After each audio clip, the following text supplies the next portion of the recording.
Hey guys, hope all is well. Hope all is well.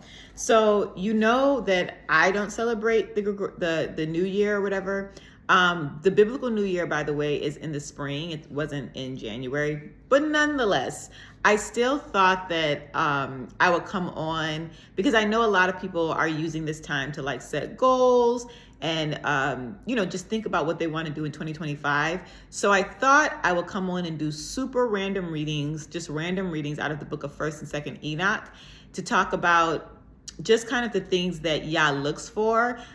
I think it's good to start the year off thinking about that. There's a reason why I'm doing this, but also I think it's good to start the year thinking about that so that you can incorporate what actually pleases Yah into our year. We can just kind of be mindful of that. And so I wanted to do some readings out of 2nd Enoch that kind of helps guide us along that path. So, also over the next few videos, I'll be talking about that. I also want to talk about the lost books, just like what Enoch says about his own books, and then the principles of the lost books, and just to kind of talk about that. And what else? I don't know, just some other stuff. But it's going to be random, but hopefully, you will get something out of this. Okay, so for the first set of readings, like I said, it's going to be random scriptures. I'm reading out of 2nd Enoch, and it's a description of, paradise. And the reason I'm doing that is because I want to, I think it's good to hear what is the promise, right? Before we talk about what Yah requires and how to make it there, I wanted to just read a description of the promise. Okay, so this is a description of paradise, and it's Enoch being taken to paradise. Okay, so this is 2nd Enoch chapter 8. And those men took me from there and led me up onto the third heaven and placed me there. I looked down and saw what this place produces, and that it was so good that such as has never been known. And I saw all the sweet flowering trees, and I saw their fruits, which were sweet smelling. And I saw all the foods that came from them, and that the food was bubbling with fragrant vapors. And in the middle of the trees was the tree of life, in that place where the Yahuwah rests and where he goes up into paradise. And this tree is of indescribable goodness and fragrance, and adorned more than anything existing. And all sides of its form were golden and brilliant red and fire-like, and it was completely covered, and it produced all fruits. Its roots in the garden at the ends of the earth. At the earth's end. And paradise resides between spiritual and physical.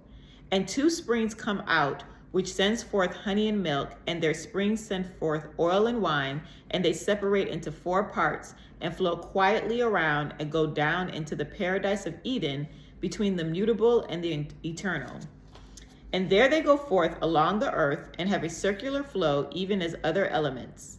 And there is no unfruitful tree here, and every place is blessed. 300 angels, which are very bright, are there to keep the garden, and with incessant sweet singing with voices, which are never silent, serve Yahuwah throughout all the hours of the day.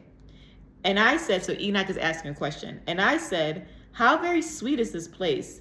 And those men said to me, so again, to review, that was a description of like the Garden of Eden or paradise. Let's move on to chapter 9, because this is actually what I want to talk about. So chapter 9.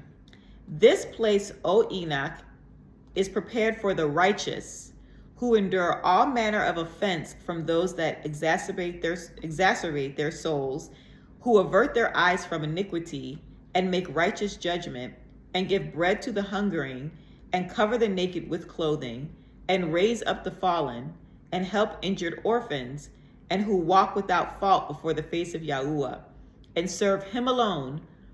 And for them is prepared this place for eternal inheritance. So I wanted to talk about this because I think that 2nd Enoch chapter 9, we know that a lot of this stuff is very similar to the gospel, the Gospels of Yahusha, to the New Testament. You can read a lot of some of these descriptions in the New Testament.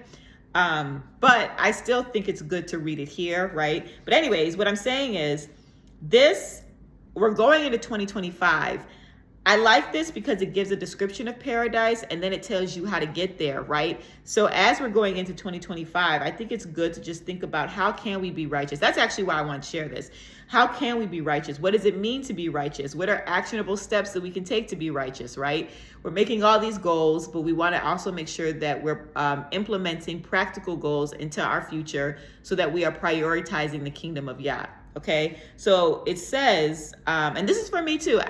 This was for me, so that's why I'm sharing it. Okay, so it says, one way it says, those. So who makes it? Who is the righteous? These are people who endure all manner of offense from those that exacerbate their souls. So then I took this as like, do you struggle with offense? Like, are you always offended? Not only that, but like, someone who is righteous is someone who's, again, suffers for the kingdom. They deal with offenses. They deal with offenses that come in the name of the kingdom, that comes in the name of their walk, right? So it says they endure all manner of offense. Okay, it also says it's those who avert their eyes from iniquity. So bringing that up into modern time, I took that to mean for 2025, how are we guarding our gates? It says those who are righteous avert their eyes from iniquity. So what are we watching on TV? What movies are we watching? Are we averting our eyes from iniquity? Are we guarding our gates, our eyes, our ears? Just guarding your gates, making sure that we are keeping iniquity out of our gates, right? It says the righteous make righteous judgments, give bread to the hungering, cover the naked with clothing. Are we prioritizing? I'm going to talk about that too, but are we prioritizing these things? It says who walk without fault before the face of Yahuwah and serve him alone. So it says these are the people who will inherit a place of eternal inheritance. So again, the point of this is a blueprint of how we can think about 2025 and how we can incorporate, just following Yah in 2025, right? Okay, so the next thing that I wanted to read is random, and it's out of chapter 10, and it's just super random. And it's talking about the torments. So Enoch is not only taken to paradise, he's also taken to parts of Sheol where he sees torments. And so I wanted to read a description of some of the people, some of the acts that will be, that you can be tormented for. So I'm just going to read it. It's chapter 10. It starts at verse 3. And it says, and those men said to me, so they're describing this place of torment. It says, this place, O Enoch, is prepared for those who dishonor Yah, who on earth practice sin against nature, which is, this is so sad, which is sodomy of a child. Sorry, that's sad. We know what that is. I'm sorry. Which is sodomy of a child, corruption of children, performing magic, enhancements and devilish witchcraft, and who boast of their wicked deeds, stealing, lying, slander, envy, resentment, fornication, murder, and who are accursed and steal the souls of men. And those who see the poor and still take away their goods so they can grow rich, and injure them for other men's goods.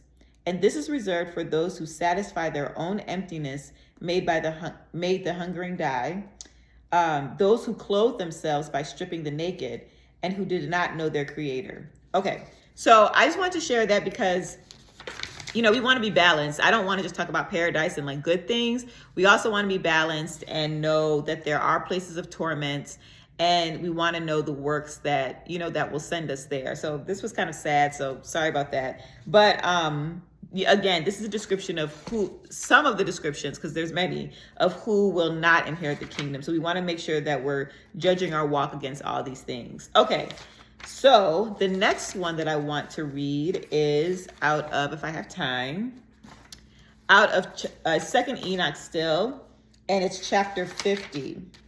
And again, let me see. Okay, again, this is just a blueprint for 2025. How can we practically serve Yahuwah? Enoch gives us a blueprint. Okay, so chapter 50, it says, I have put every man's work in writing, and none born on earth can remain. Oh, this is good. I want to read this. It says, this is Yah. I have put every man's work in writing, and none born on earth can remain hidden, nor his works remain concealed. I see all things. So this is a reminder that Yahuwah sees all. I forget, I don't know if it's here or if I read it, but the angels are writing down everything we do. So again, it's 2025. We want to be, well, in the Gregorian calendar, we want to be mindful of the year to come. We want to be mindful that Yah sees all things. We want to be mindful that the angels, I think about that, like they're recording everything. I think about that. And I wanted to share that with you guys because I think about that. And so I'm like, man, if they're recording everything, I have to prioritize, doing things for the Lord. I have to prioritize. It's not easy following Yah sometimes, right? We have to be intentional about our walks, right? We're going into 2025, and I think a lot of times people are like, oh, I'll follow Yah by reading the Bible. But I'm sharing this so that we can be even more practical about that, right? We can think about, we want to be intentional because what we're doing is it's being written down. He's writing down all of our actions, right? So we want to give them good stuff to write down. This is for me too, guys. It's me too. Okay, so he says, I see all things. This is Yahuwah. He sees all. Okay, it says, therefore, my children. So he's giving us instructions. Spend the number of your days in patience and meekness so that you may inherit eternal life. For the sake of Yahuwah, endure every wound, every injury, every evil word, and every attack. If your good deeds are not rewarded, but return for ill to you, do not repay them to neither neighbor nor enemy, because Yahuwah will return them for you and be your avenger on the day of great judgment, so that there should be no vengeance here among men. So this is in the canon Bible. The vengeance is the Lord. Vengeance is Yah. So we are not to take vengeance for ourselves. This is just a reminder that vengeance is of the Lord. Okay, 7. Where am I at? No, okay, I'm sorry. Verse 6. Whoever of you spends gold or silver for his brother's sake, he will receive ample treasure in the world to come. 7. Do not injure widows or orphans or strangers, for if you do, Yah's wrath will come upon you. Okay, chapter 51. So these are more instructions. Chapter 51. Stretch out your hands to the poor according to your strength. So what you can do for the poor, do. These are things we should be prioritizing. Do not hide your silver in the earth. Help the faithful man in affliction, and affliction will not find you in the time of your trouble. And bear every grievous and cruel joke that comes upon you for the sake of the Lord, and thus you will find your reward in the day of judgment. Verse 5. This is a good instruction for 2025. It is good to go morning, midday, and evening into the Lord's house for the glory of your Creator. What I took that to mean, like even for me, is that it's good to increase our prayers, right? So it's advantageous to pray morning, noon, and night, right? So if we're not doing that, again, we're talking about people setting goals for 2025. So increase your prayer life, setting goals to pray morning, noon, and night. This is what Enoch advises. Okay, 6.